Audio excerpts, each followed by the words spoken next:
What do you think about this stuff that I find this stuff interesting? You know, it's like we're talking about protecting privacy. I have a feeling this is going to be one of those things. Users are going to, just like what happened with IE, users are going to want less and less privacy until some scandal happens, and then they're going to want Big Brother to come in to protect them. I can't understand. I've never been able to understand that mentality from the end user. I don't know why. I guess that's why Apple's so predominant as a company. I mean, they're not the largest, but there's a lot of people that go for them just because, I guess at the end of the day, some people just want somebody else to make decisions for them, even if they're not in their best interest. Didn't Apple hit, like, the largest tech company a while ago?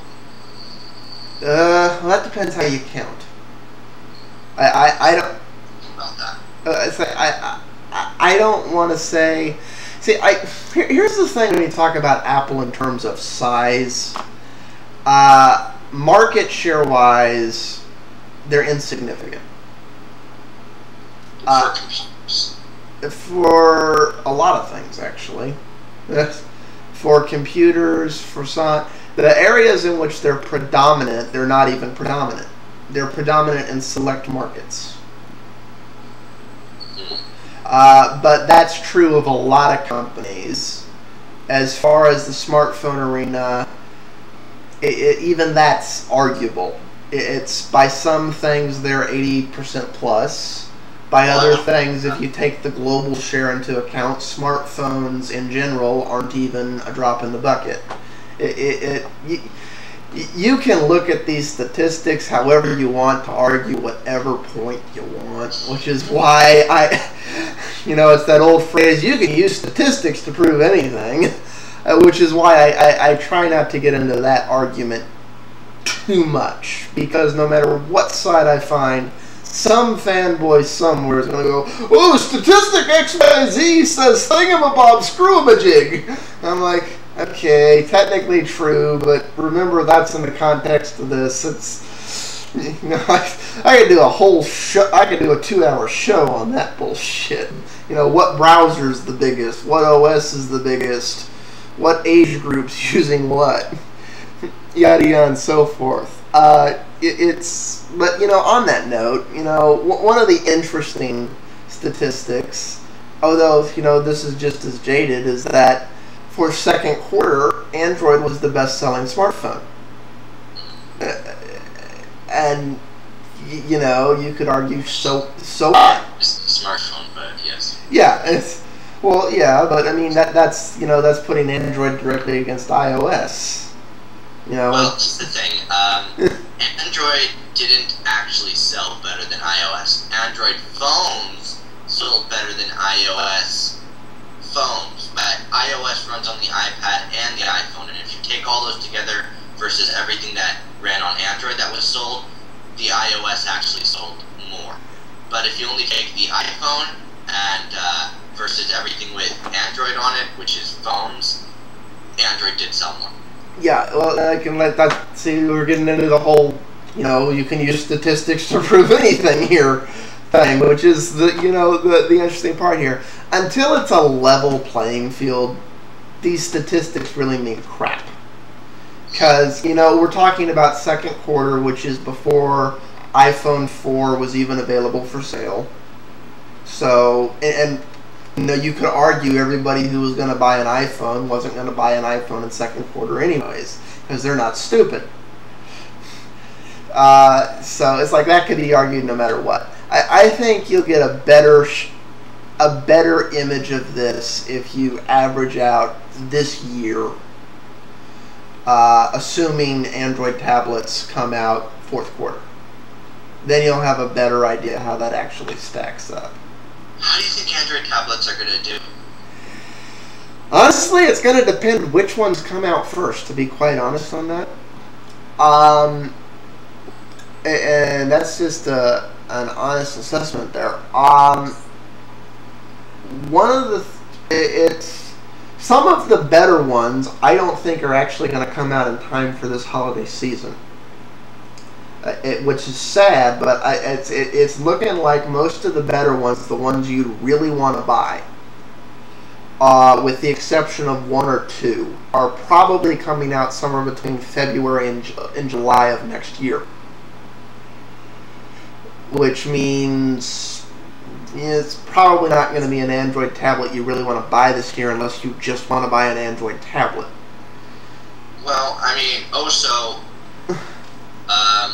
I'm afraid that the tablets aren't going to get pushed enough, that these companies might be a little bit careful with them, and they're not going to do very well. They're never going to go to the mainstream. You know, to get the tablet there, it has to be made. Well, really I'm not so much concerned about the company pushing it. What I'm concerned about is, will the big box stores push it? Because here's the thing. It's yes, you can buy everything online, but at the end of the day, if Best Buy and Fry's and I can't remember if it's Circuit City or CompUSA that don't exist anymore. I don't have either one of them in my town.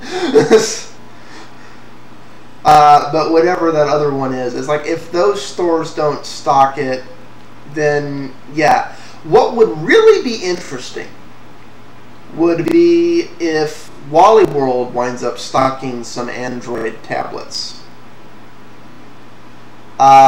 Because they don't stock any of the high-end Apple stuff. As far as I know, Walmart's not stock the iPad.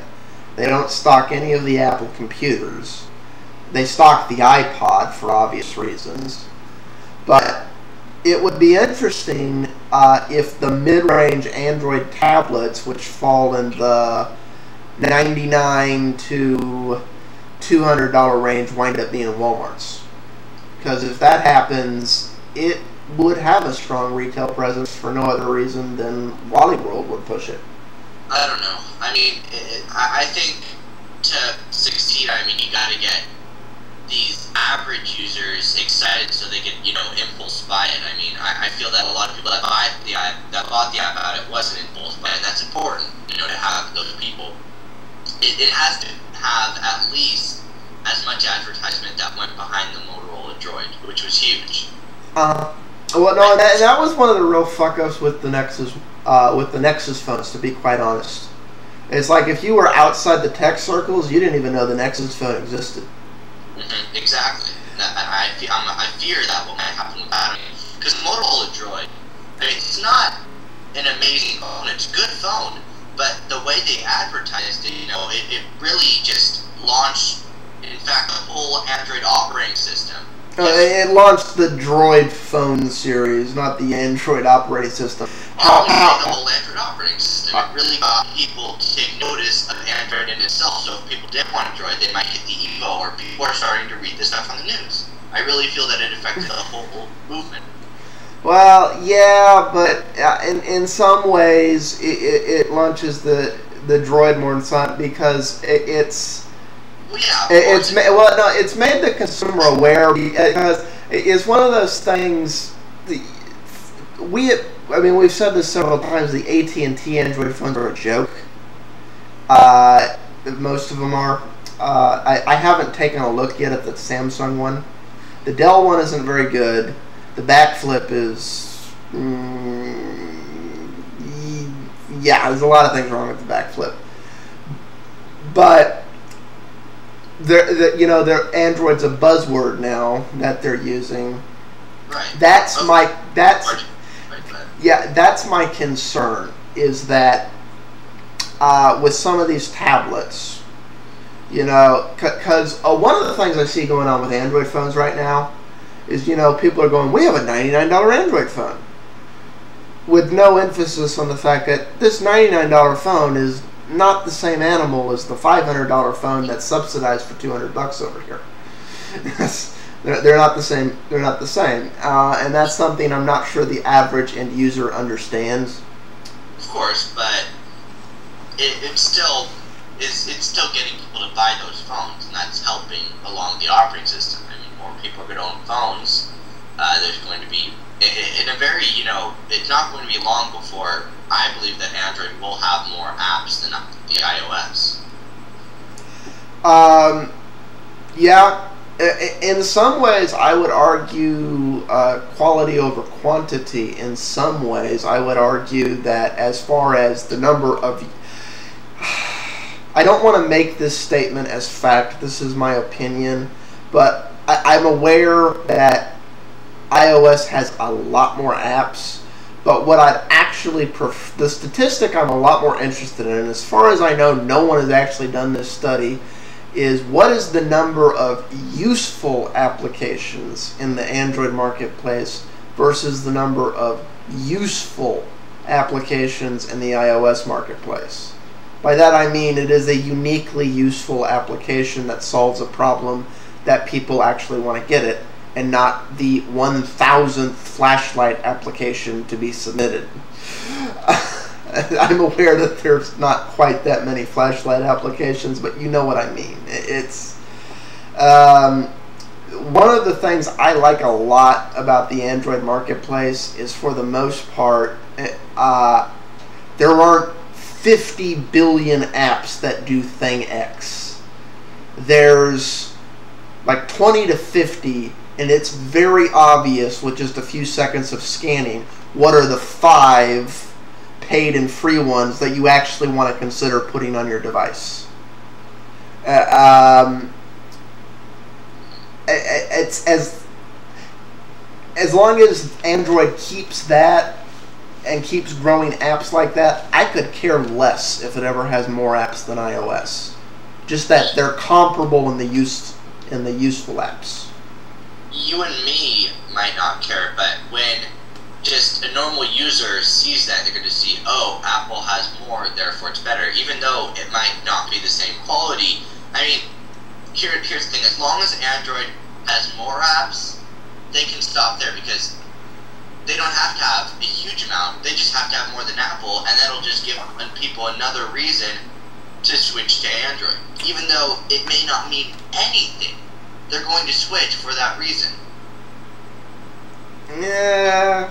You just say, hey, look, this has more apps, and it's going to get in the news, and it's going to be, and it may, you know, a lot of things will, look, there's a bunch of crap apps now. Well, people are going to switch for that reason. They're going to say, you know, because a lot of people, when they're with the iPhone, say that they're there because it has more apps, even though that may mean nothing. Yeah, but it's like at the end of the day, it really comes down to, does it have the apps you want? It's, right, but people don't necessarily think of that when they buy the phone. They might think of how many apps. Well, yeah, like as people don't think about the fact that... I'm just saying, a little bit less than average, a little bit less techie guy. I mean, I don't know about everywhere, but I mean, where I live, I guess where I live, people are a little bit more techie, but yeah, for those, can I say where you are? I mean, not the specific city. For those of you who don't know, this jabroni's in the middle of Silicon Valley. And so I'm like, yeah, I deliberately avoid that place like the plague, because, well, no, it's the average person. I can't say this without being incredibly mean to California, but something happens to people when they set foot in California. And then the same thing that happens to people when they set foot in California happens to another order of magnitude when they wind up in the middle of Silicon Valley. I'm not saying that's happened to you and you've like completely lost touch with reality. I'm just saying the point of view on what is the norm tends to become a tad skewed. Just... anyways. But I'm just saying that a lot of people, you know, that aren't geeky and don't know much about computers are going to look at this number is bigger than this number. I want this bigger number. I mean, it sells. Something being bigger than the other sells. Simple rule. It may not mean anything, but it sells. Well, I know it doesn't mean anything, and yeah, I would say that sales. However, I'm not sure those are the numbers the average end user is looking at.